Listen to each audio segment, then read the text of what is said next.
성은아, 아무래도 아빠가 많이 안 좋은 것 같아. 병원에서 자꾸 마음의 준비를 하라는데 엄마는 어쩌면 좋니? 엄마, 너무 걱정하지 마.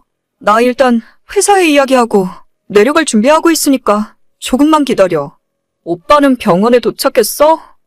성은은 아까 아침에 왔지. 아빠가 우리 딸 보고 싶어 하셔. 빨리 내려와. 알겠어. 지금 바로 내려갈게요. 아빠 괜찮을 거니까 엄마도 너무 이상한 생각하지 말고 오빠랑 같이 기다리고 있어. 그래, 빨리 내려와. 작년 봄에 있었던 일이에요. 멀쩡하던 아빠가 몸살 기운이 있다고 하더니 갑자기 열이 펄펄 나더라고요. 그때 당시에 동네 병원에도 마음 놓고 다닐 수 없는 상황이라서 병과를 조금 지켜보다가 도저히 안 될 것 같아서 119에 신고하고 한밤중 응급실로 실려가셨죠. 별일 없이 금방 퇴원하실 줄 알았는데 주말마다 등산 다니고 아침에 조기 축구까지 하시던 그렇게 건강한 저희 아빠가 이틀 만에 병원에서 돌아가셨습니다. 병원에서도 많은 우여곡절이 있었고 당시에 면회도 제대로 못하게 하는 바람에 하마터면 저희 아빠가는 마지막에 인사도 제대로 못할 뻔했어요. 제가 결혼해서 애 낳고 손주가 대학 졸업하고 결혼하는 것까지 다 보실 줄 알았는데 한순간에 아빠가 돌아가시는 바람에 우리 가족에게 그 충격은 말로 다 설명도 못할 지경이었죠. 슬프고 경황도 없어서 어떻게 해야 좋을지도 모르겠더라고요. 저는 인간관계를 좁고 깊게 하는 편이라서 친구도 많지 않은데 저희 아빠의 부고 소식을 회사에 알리고 학창시절부터 알고 지내온 가장 친한 친구 3명에게 알린 것이 전부였어요. 그 당시에 사람 모이는 곳에 가는 것이 쉬운 일은 아니었고 특히나 병원 장례식장은 정말 한 번 더 생각하게 만드는 곳이었죠. 셋 중에 한 친구는 결혼을 해서 뱃속에 아이가 있는 상황이라 마음은 찾아가서 옆에 있어주고 싶은데 도저히 그럴 수 없을 것 같다고 미안하다며 전화가 오더라고요. 저는 친구가 전화해준 것만으로도 고마웠고 아직도 그때 전화해서 미안하다며 위로해주고 같이 울어준 친구에게 감사하는 마음을 갖고 있습니다. 그리고 한 친구는 직장 때문에 먼 곳에 살고 있지만 제 연락 받자마자 3시간 만에 장례식장까지 와주었고 꼬박 하루 동안 제 옆에 있으면서 좋은 이야기도 많이 해주고 위로를 해주더라고요. 친구 셋 중에 2사람은 지금도 자주 만날 정도로 친하게 지내는데 한 친구는 분명히 저희 아버지 부고 소식을 듣고도 장례식장에 찾아오지도 않고 못 오면 못 온다고 전화 한 통 하지 않았습니다. 당시에는 너무 정신이 없어서 몰랐는데 나중에 다 정리하고 보니 조의금조차 보내지도 않았더군요. 친하다고 믿었던 친구에게 배신감이 들었고 시간이 지나 상황이 다 끝난 후에도 왠지 제가 먼저 연락하기가 뻘쭘해서 최근까지도 서로 연락을 하지 않고 지냈어요. 그런데 얼마 전 연락 끊긴 지 1년도 넘은 친구가 갑자기 제게 먼저 연락을 해오는 것이 아니겠습니까? 성은아, 그동안 잘 지냈어? 오랜만이네. 나는 너가 우리 친구들 사이에서 아무 소식도 없길래 앞으로 우리들이랑은 연락 안 하고 살 줄 알았어.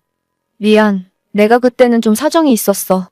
아버님 일은 들었는데 정말 안타깝게 됐다. 이제는 좀 괜찮아?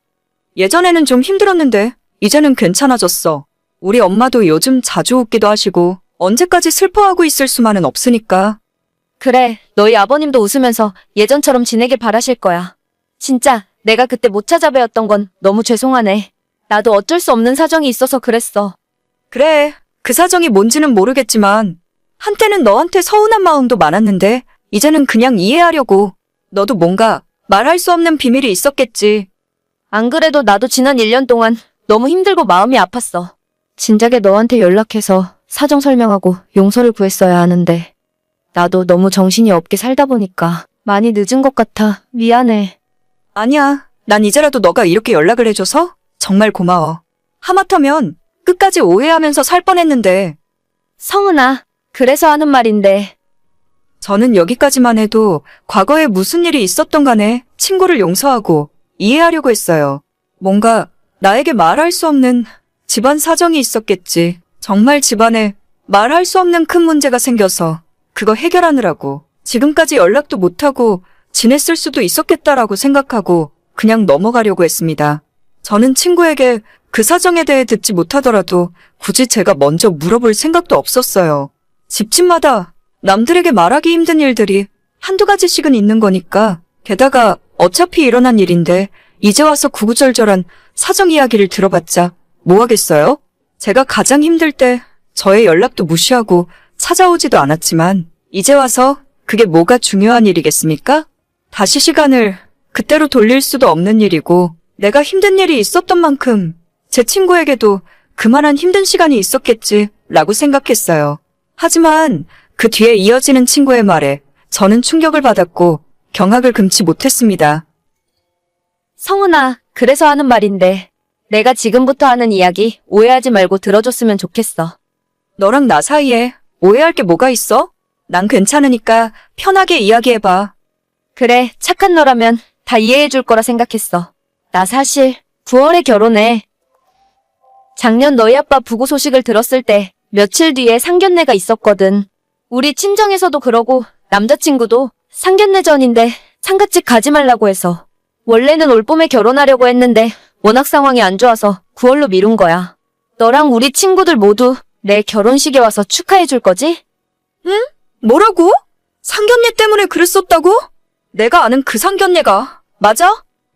차라리 집에 아픈 사람이 있어서 못 왔다고 하거나 그냥 아예 말이라도 안 했으면 이해하고 넘어가려고 했는데, 본인 상견례 한다고 조문은커녕 전화 한 통화 없이 1년을 잠수 타더니 이제 와서 결혼하니까 와서 축하해주고 축의금 내놓으라고 연락을 할 수가 있습니까? 이게 사람이 생각할 수 있는 염치가 맞는지 모르겠더라고요. 저한테 사과를 하고 용서를 빌고 싶어서 연락한 것이 아니라 자기 결혼하니까 청첩장 주려고 1년 만에 연락한 거라고 밖에는 생각이 들지 않습니다. 너무 어이가 없어서 이 친구가 이야기하는 상견례가 내가 아는 그 상견례가 맞는 건지 한참을 생각했어요. 100번 1000번 양보해서 저희가 알고 지낸 지 벌써 15년이 넘습니다. 상견례를 하면 양가 집안 어른들이 다 모이실 텐데 당연히 요즘 같은 시기에 사람 많이 모이는 상갓집에 오는 것이 부담될 수도 있어요. 제가 오지 않은 것 때문에 서운하다면 아이를 임신하고 있었던 제 친구에게도 똑같이 서운한 마음이 들었겠죠. 하지만 적어도 조의금을 보내거나 꼭 돈이 아니더라도 진심 어린 전화 한 통화 정도는 할 수 있지 않았을까요? 1년 동안 친구들 모두에게 연락도 다 끊고 잠수 타고 지내놓고 이제 와서 자기 결혼하니까 와서 들러리 서고 박수치고 축의금이나 내라고요? 너 진짜 좀 웃긴다. 지금까지 우리들한테 문자 한 통 없다가 이제 와서 결혼한다고 청첩장 보내는 거야? 너가 오라고 하면 우리가 무조건 가야 하는 거니? 아니, 난 꼭 청첩장 때문에 연락한 게 아니라 나도 너한테 지난 1년 동안 미안한 마음을 갖고 살았어. 사과를 하고 싶었는데 시간이 지나니까 점점 더 하기 힘들어지더라. 이렇게라도 사과하고 용서받고 다시 너희들이랑 예전처럼 지내고 싶어서 연락한 거야. 너가 그렇게 말을 하기에는 너무 타이밍이 좋지 않은 것 같은데, 차라리 이럴 거면 네 결혼식 다 끝나고 연락하지 그랬니? 이제 와서 결혼 한두 달 남겨놓고 미안하다 사과하면 내가 웃으면서 너 결혼식 가서 축하해줄 수 있을 거라 생각했어? 왜 자꾸 나를 나쁜 사람 만들려고 그래? 나도 그동안 얼마나 힘들었는데. 글쎄? 난 모르겠다. 너가 얼마나 힘들었는지는 몰라도 나는 도저히 이해를 못하겠어. 다른 친구들은 모르겠지만 나는 네 결혼식 못 갈 것 같아. 앞으로도 나한테 연락 안 해줬으면 좋겠다. 겨우 그런 일 가지고 아직까지 삐져있는 거야? 너도 진짜 예지간이 속 좁다. 그렇게 깐깐하게 굴면 나중에 너 결혼식 때 누가 가겠니? 적어도 너는 내 결혼식에 안 부를 테니까 걱정하지 마. 너한테 더 이상 할 말 없으니까 연락 그만하자. 내가 할 소리야. 제가 그 이후 나머지 친구들에게 별말은 하지 않았지만 전부 그 친구의 청첩장을 거절했다 하더라고요. 다른 사람 경조사에 안면물수 잠수 타놓고 자기 결혼한다고 축하해달라는 사람과 제가 어떻게 앞으로도 친구로 지낼 수 있겠습니까?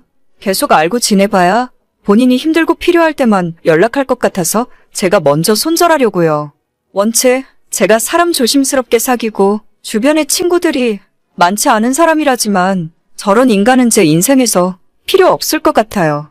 좋은 사람들만 만나고 좋은 이야기만 하기에도 인생 짧고 언제 어떤 일이 일어날지 모르는데 쓸데없는 인간관계로 에너지 낭비하고 스트레스 받고 싶지 않네요. 그래도 아직 좋은 친구가 둘이나 있어서 마음 든든하고 행복합니다. 조만간 친구들 불러서 맛있는 밥이라도 한번 사줘야겠어요. 오늘의 사연은 여기까지입니다. 구독과 좋아요, 알림 설정은 많은 힘이 됩니다. 다들 행복하시고 좋은 하루 되세요.